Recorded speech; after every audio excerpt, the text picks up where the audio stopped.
real relax. Divine rise, blessed be to your day. May it be everything you require to create everything that you desire. Sometimes what you thought was the worst decision of your life, that decision that you made, that choice that you made, that decision that you made, that you are now holding on to the regret of making that choice. You probably don't even realize that choice, and the reason it felt so heavy, and it was from the echo of what was being released. This week in the God Hour podcast, we got into that plus some more. This week's God Hour podcast episode, we got into redemption or renting happiness. You know, I always break down the segment into threes. If you're not aware, I break down the session. It's 3 segments. First segment was the jaded apology. Until we learn the power of the forgiving to ourselves and doing that internal aspect, every apology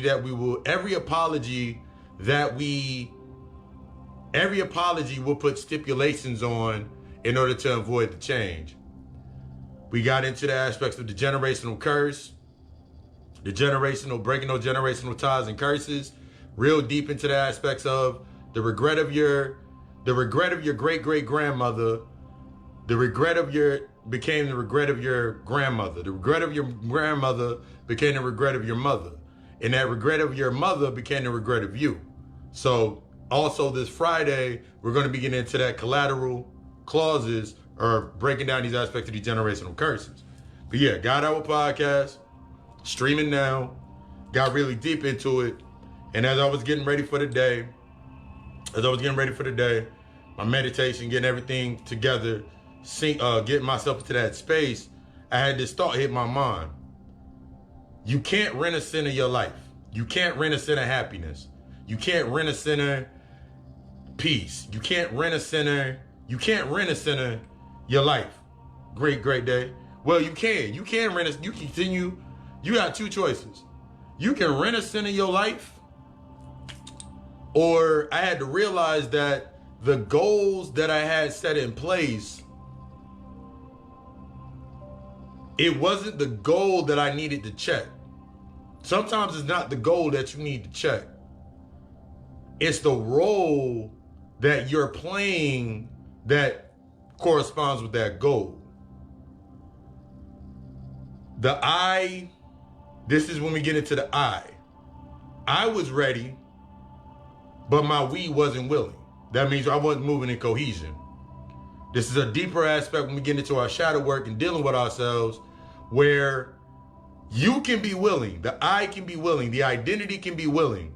The identity that you created through the struggle, the self-image, whatever it is, it can be ready to take on anything in the world. But if I'm not moving in a unanimous structure with myself, that means the team ain't moving. That means I, as in we, the team, are not moving in a synonymous rhythm. 9 times out of 10, inside of my space or inside of your space, you will have the reflections of what it means to do that, to tap into that aspect. Remember, you can't rent a center of your life. You can't rent a center of our life. You guys can't keep renting happiness and renting your peace and all these aspects that we got used to because we thought it was normal. These instant gratification pieces. You just can't keep this instant gratification into your space because you're still going to have to do the work. You just now put something in your space that's going to reflect that work. Everything goes right back to that internal. Remember, the world's reacting to you. You're not reacting to it. The world's reacting to you. So now my goal, think about it like this. If you got what you wanted when you wanted it at that point in time in your past, where would you be at right now? Really think about that. Remember, healing is destructive. It's time to be honest with yourself. If you got what you wanted, when you wanted it, without the work that was required to maintain that, where would you be at right now?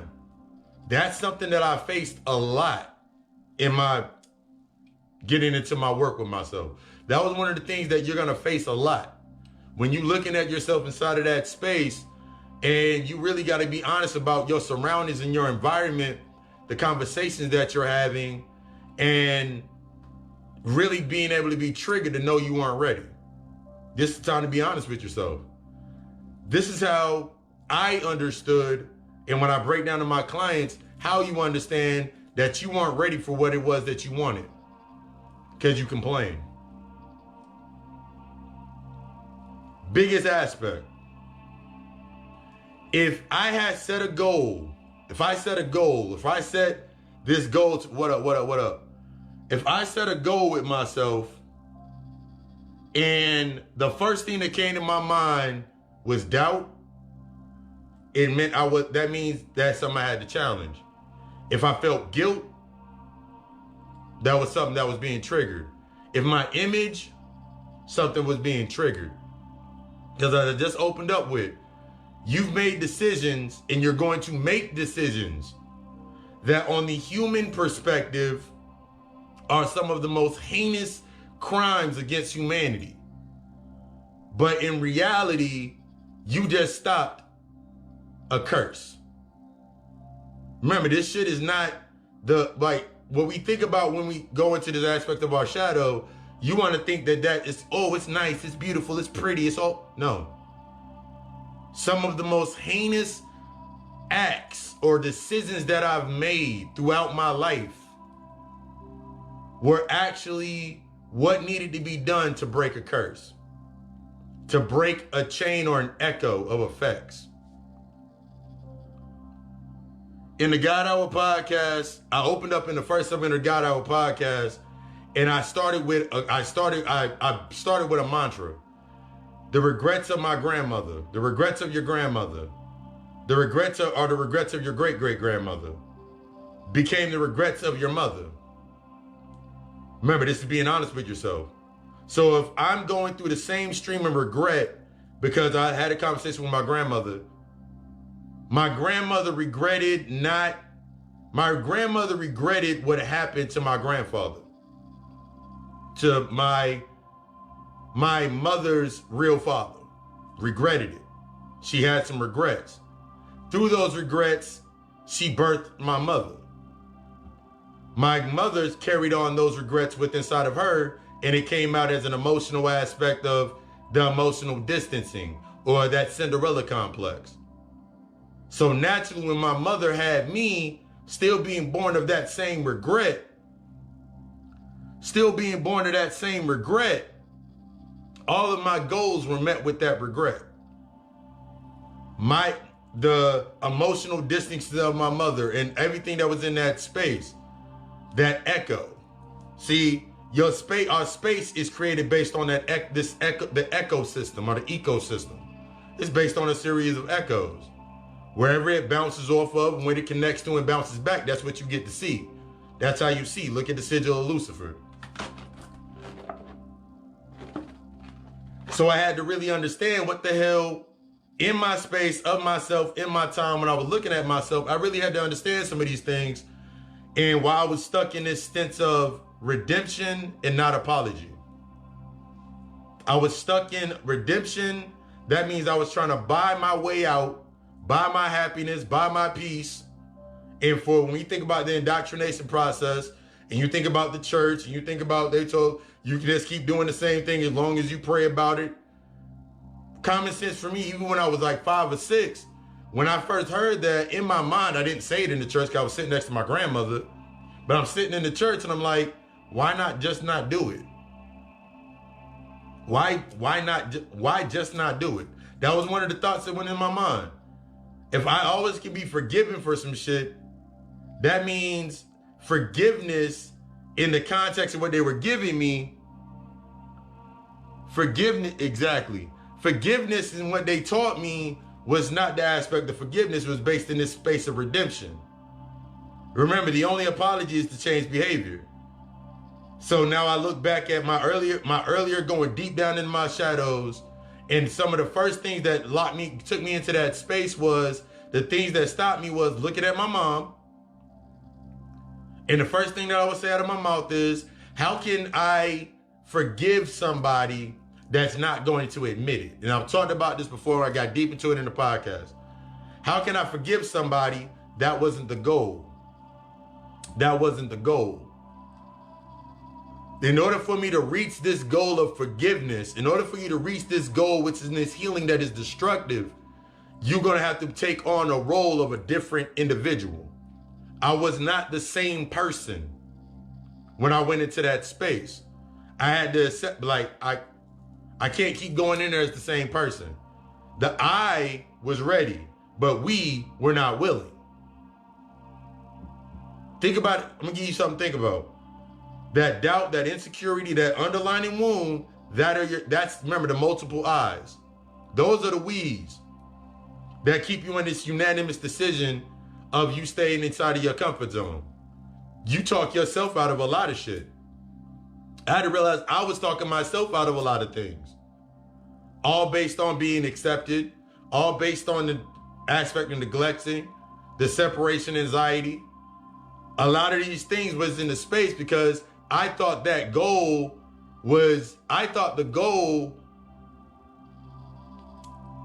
wasn't able to be reached.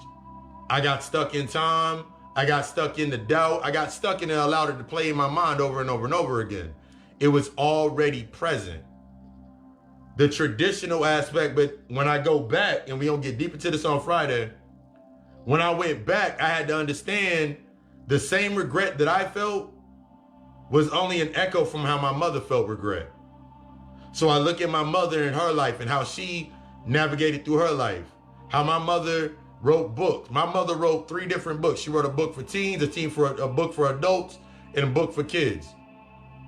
But because that regret was there and she didn't understand how to sit with that regret, whenever it came time for her to go do the publishing and all of these aspects, the environment that she was in, that was a reflection or the echoes of the regret that was already present, it knocked her out of that position to actually go forward, to become what would become the role that was set for that goal. So now I had to look at my life and see how I was doing that same thing. This is what we talk about when we talking about breaking that generational curse in that line. Something that your great-great-grandmother did or your great-great-great-grandfather did, it does not matter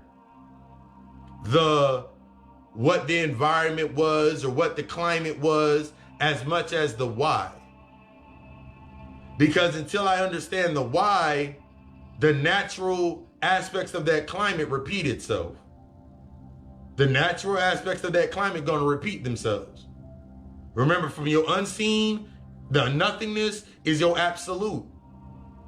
Remember, from my unseen and the nothing, that's my absolute. That's the result. But if I'm not looking at my role that I'm playing in that, if I don't understand myself in that role, I'm only going to carry it on. Carrying that same regret, same guilt, same feeling over and over and over again. Worried about my image. Peace, peace, peace. You always turning in right on time. I had to understand that was the goal in the image. Some of the things that you're going to do, some of the things that you're going to do when it comes into aspects of your work, it's not based on you being right. It's not based on being wrong. It's based on you finding that internal cadence that is the truest to your happiness of yourself, the true peace of yourself. If you're not willing to go to war, that means you're not willing to deal with your internal conflicts. This is something that I had to understand in that honesty with yourself. You sitting in that space and you're like, ooh, I'm gonna keep this preserved in my light because I can get something from it. Remember, you can't rent a center in your life. So many times we rent a center, you want to rent a center and you want to rent a center and with a pre-approval based on your credit, your emotional credit score. I don't want to get my credit checked. So think about every space that you go into based on not checking your own credit. Remember, I talked about that emotional credit before. Think about your emotional credit score. Think about what's on your emotional credit score, your soul contract. Think about these aspects of yourself. If I'm not assessing these things, or I'm not researching based on that, then I'm only researching based on remaining within this image that I present of myself.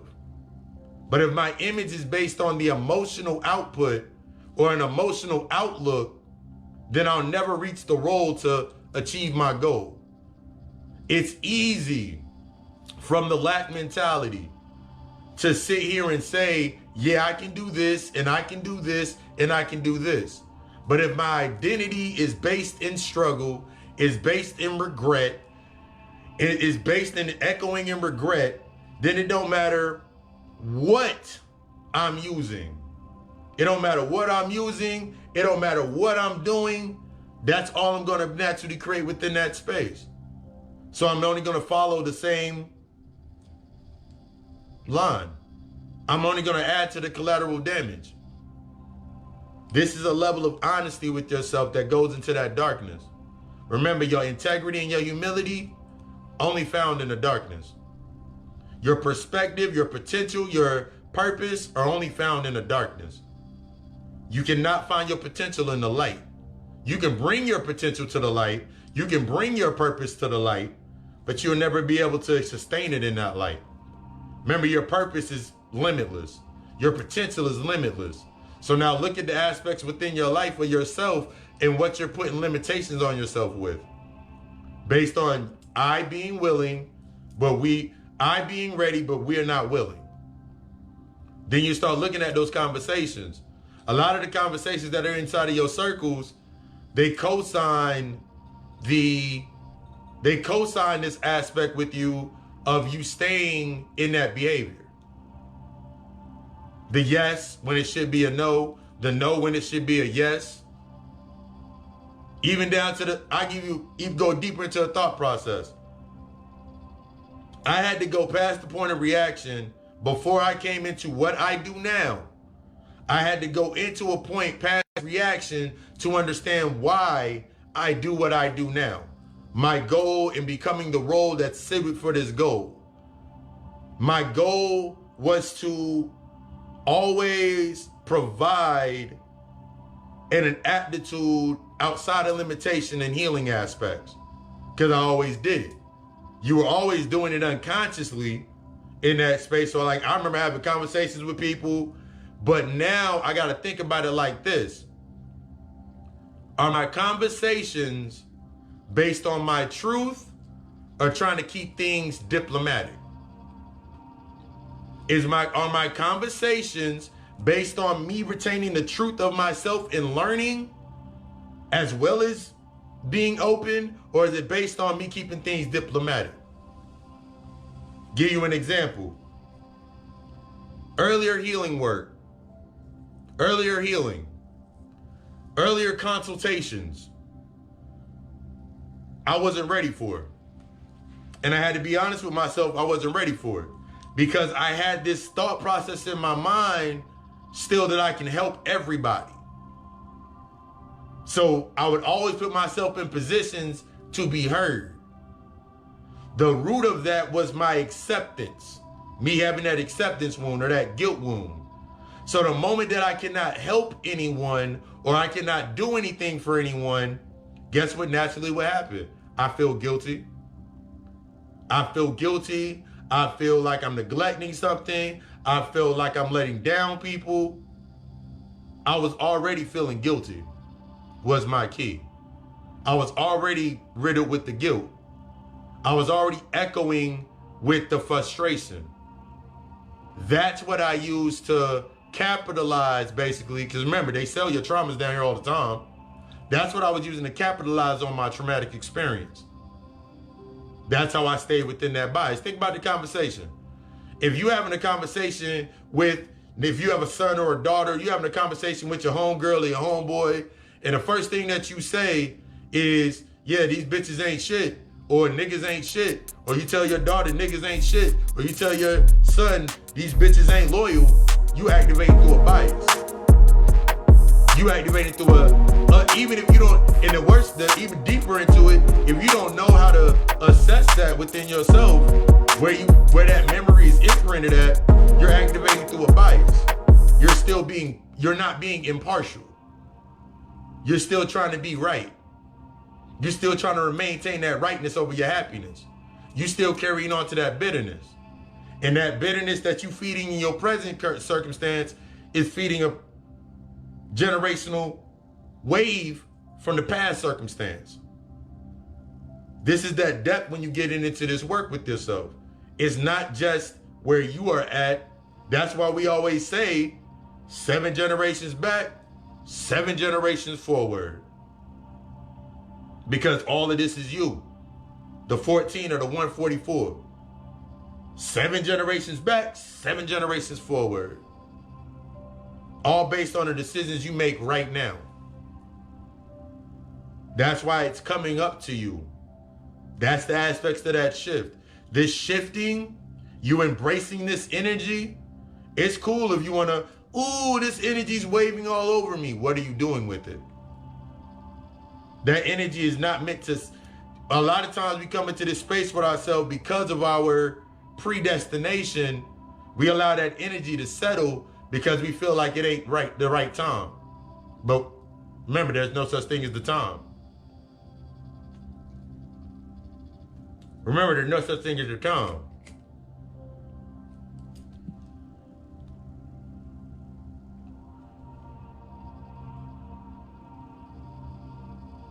It's time to move in unanimous aspects of yourself. The integration of your shadow turns the eyes to the we. Every time that you said something was bad or a mistake or whatever it was and you feeding on that, let's go back to where it originally started. Because as I work within that shadow of that dark space and understanding my lineage and everything that's on that space, that's what I see. See, the main thing was I was unconsciously forcing myself to only see the light. So I will always try to see the best in people based on their identity. So I would only reflect or project my best into that space. So the best aspects of myself is what I used to connect to naturally you would connect to the darkest aspects of them. So the longer that those dark aspects are within inside of them, and the longer that the dark aspects are inside of me, that's what we playing with. But once I started integrating with that shadow and doing that internal work,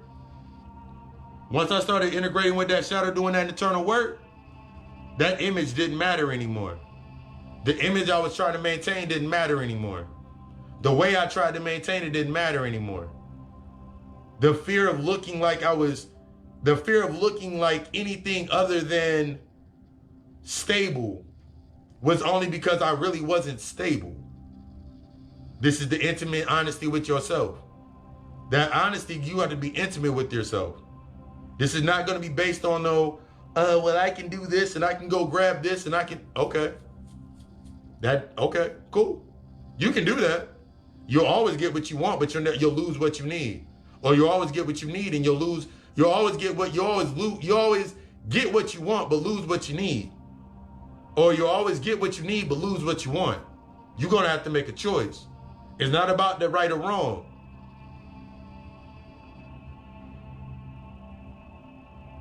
Yeah. As long as you feel triggered every time, this is the example that I had to learn with myself. Every time I felt triggered or I felt the insecurity or the doubt or that shallow wound to myself, every time I felt that, I had to realize that was the point that was showing me how to get to my true self. Remember, reaction, we're going through this all the time. Reaction is comfort. So I had to look at those reactions and understand those are the weakenings in the walls of my comfort zone. If I wasn't willing to go through it,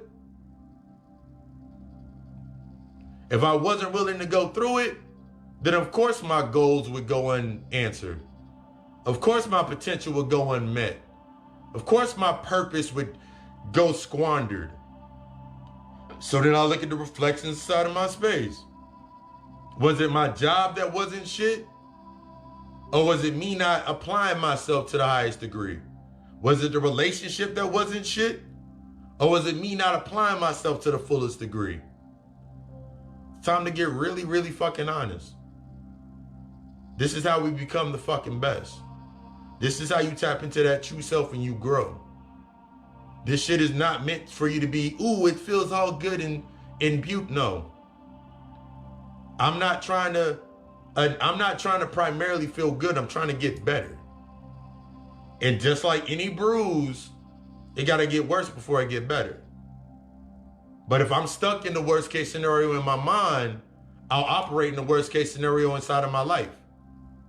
If the worst case scenario based on regret is in my mind and I haven't assessed it and that keeps creating into my space, it's like sitting in shit.